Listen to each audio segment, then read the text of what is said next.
তাদের অন্তর কেঁপে ওঠে। বলেন কি কেঁপে ওঠে? তাহলে আমরা মুমিনের কয়টি গুণ পেলাম? 3টি গুণ। সূরাতুল হুজুরাতের ভিতর দুইটা, সূরাতুল আনফালে একটা পেলাম।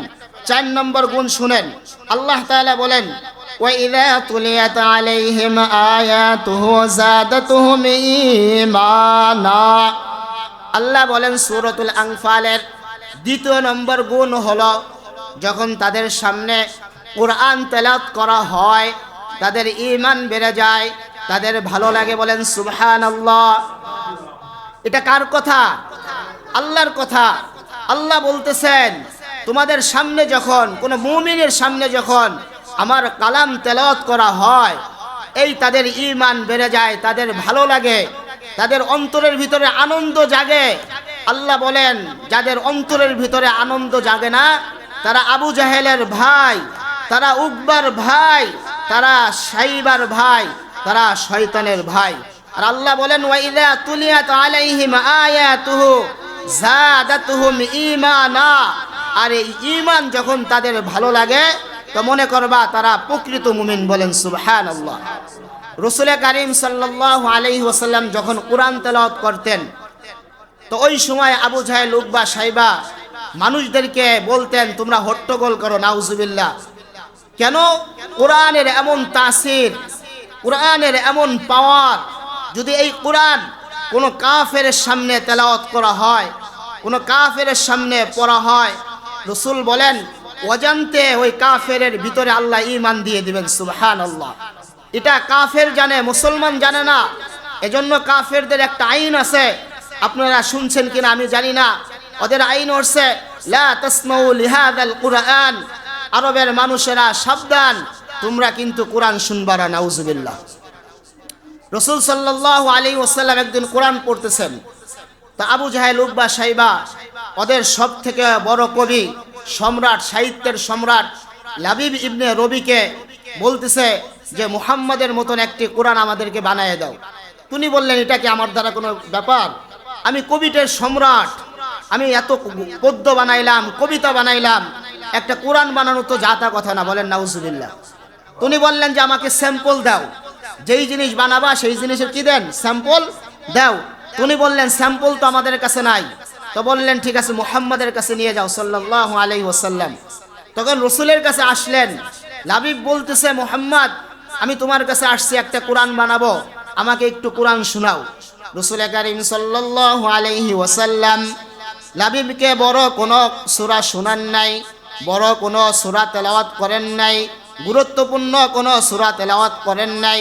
রাসূল বললেন তুমি যেহেতু কোরআন বানাবা, এজন্য রাসূল কারীম সাল্লাল্লাহু আলাইহি ওয়াসাল্লাম লাবিবকে সূরাতুল কাউসার তেলাওয়াত করে শুনাইলেন। রাসূল বললেন ইন্না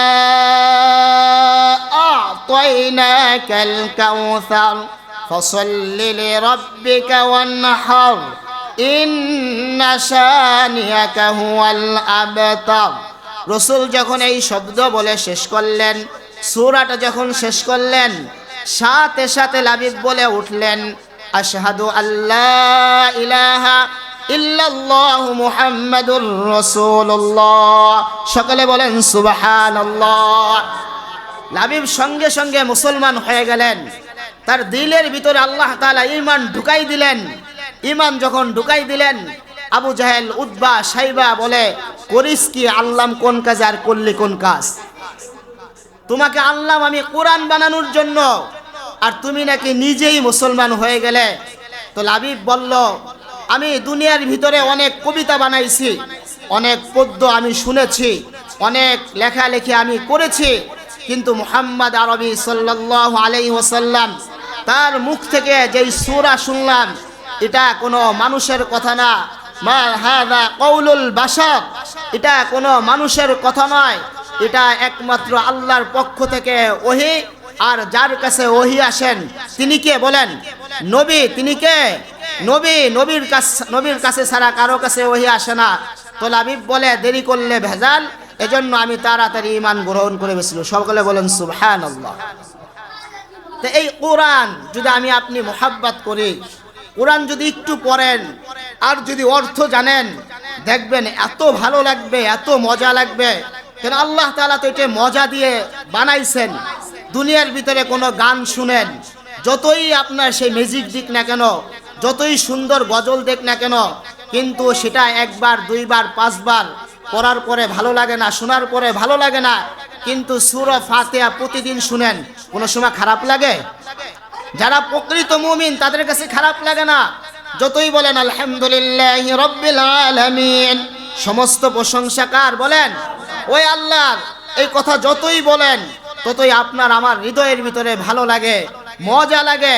এজন্যই আল্লাহ তাআলা বলেন ওয়া ইযা তুলিয়াত আলাইহিম আয়াতুহু যাদাতুহুম ঈমানান ওয়া আলা রাব্বিহিম ইয়াতাওয়াক্কালুন। তাহলে 3 নম্বর গুণ হলো মুমিনের, ওয়া আলা রাব্বিহিম ইয়াতাওয়াক্কালুন। মুমিনের ভরসা হবে এক প্রতি, কার প্রতি? বলেন আল্লাহর উপর। মুমিনের একমাত্র ভরসা হবে কার প্রতি? আল্লাহর উপর। মুমিন সবসময় ভরসা করে আল্লাহর উপর, কোনো বস্তুর উপরে নয়। রাসূল কারীম সাল্লাল্লাহু আলাইহি ওয়াসাল্লামের সাহাবারা জিজ্ঞাসা করলেন, আল্লাহর রাসূল, আমরা তো আরবের ভিতরে আমাদের যেই বকরি আছে সেগুলো আমরা মাঠে ছেড়ে দেই, সেগুলোকে বাঁধন ছাড়া খুলে দেই। ছেড়ে দেওয়ার পরে আমরা চিন্তা করি সেগুলো ভরপুর ঘাস খাবে, ঘাস খাওয়ার পরে এবং তারা আমাদের কাছে ফিরে আসবে। এটাকে আমরা আল্লাহর উপর ভরসা করি, তাওয়াক্কুল বলি।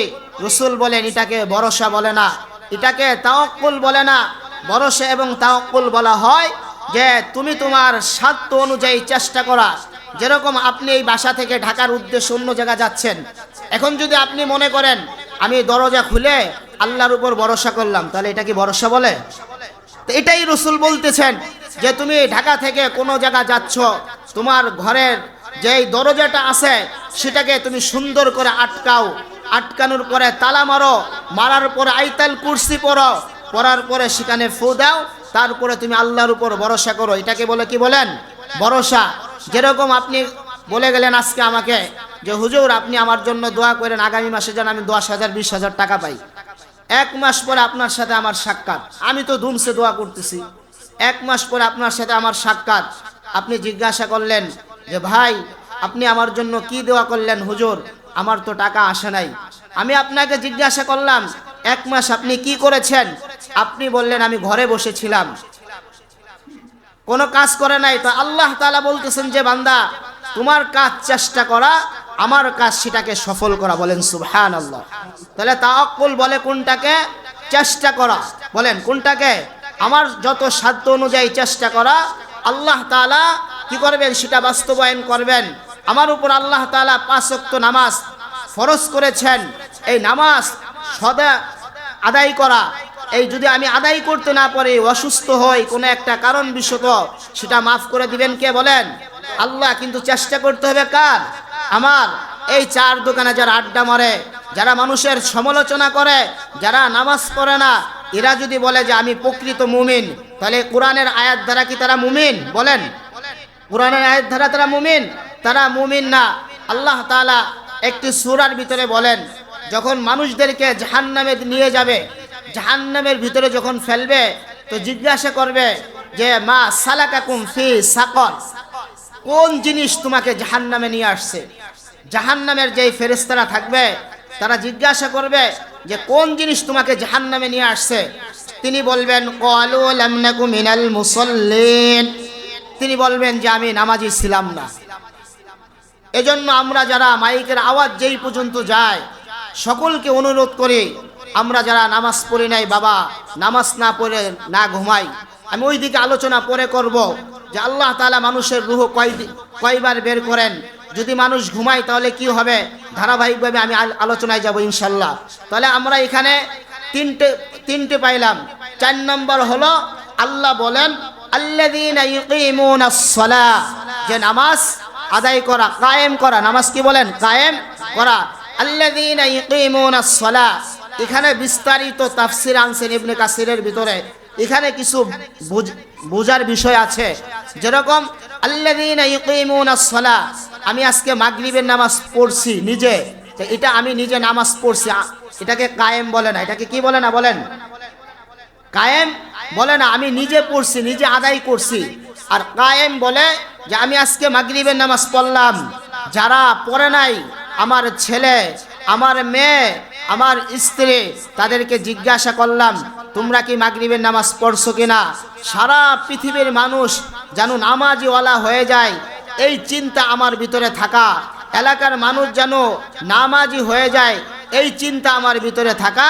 যদি এই চিন্তা আমার থাকে, আমার আত্মীয় স্বজন নামাজ পড়ছে কিনা খোঁজ খবর নেয়া, তাহলে সেটাকে বলে নামাজ কায়েম করা। বলেন কি বলা? কায়েম করা। আর যদি শুধু আমি এশারের নামাজ পড়লাম, কোনো ব্যক্তিকে জিজ্ঞাসা করলাম না, সন্তানকেও জিজ্ঞাসা করলাম না, স্ত্রীকেও জিজ্ঞাসা করলাম না, তাহলে সেটাকে কায়েম বলে না, সেটাকে আমি শুধু নিজে কি করলাম বলেন, নামাজ পড়লাম। বুঝছেন? তাহলে কায়েম বলে আমার ফিকির থাকতে হবে আমার অধীনস্থ যারা আছে, আমার স্ত্রী নামাজ পড়লো কিনা, আমার সন্তান নামাজ পড়লো কিনা, তাহলে এটা যদি আমি খবর নেই তাহলে সেটাকে কায়েম বলে। 5 নম্বর আল্লাহ তাআলা বলেন ওয়ালা, আল্লাহ তাআলা 5 নম্বর বলতেছেন ওয়ামিম্মা রাযাকনাহুম ইনফিকুন, বান্দা আমি যে তোমাকে যেই মাল দিয়েছি সেই মাল থেকে আল্লাহর রাস্তায় খরচ করা। কি করা বলেন? খরচ করা। তাহলে কয়টি পাইলাম? আগে সূরাতুল হুজরাতের ভিতরে পাইলাম হলো 2টা, এই হলো কয়টা? 5টা। তাহলে কয়টা হলো? 7টা। আল্লাহ তাআলা অন্য জায়গা বলেন ওয়াল মুমিনুনা বা'দুহুম আউলিয়াউ বা'দ, যে একজন মুমিন পুরুষ মুমিন মহিলা একে অপরের বন্ধু, অভিভাবক, হিতাকাঙ্ক্ষী। কয়টা অর্থ বলছি বলেন? একটা বন্ধু, অভিভাবক, হিতাকাঙ্ক্ষী, কল্যাণগামী। একজন নারী যিনি আমলদার, তিনি তার স্বামী নামাজ পড়তেছে কিনা এটা তার জিম্মাদার, তিনি দেখবেন। একজন স্বামী তিনি আমলদার, তিনি নামাজি ওয়ালা, তার স্ত্রী নামাজ পড়তেছে কিনা সেটা তিনি কি করবেন? দেখবেন।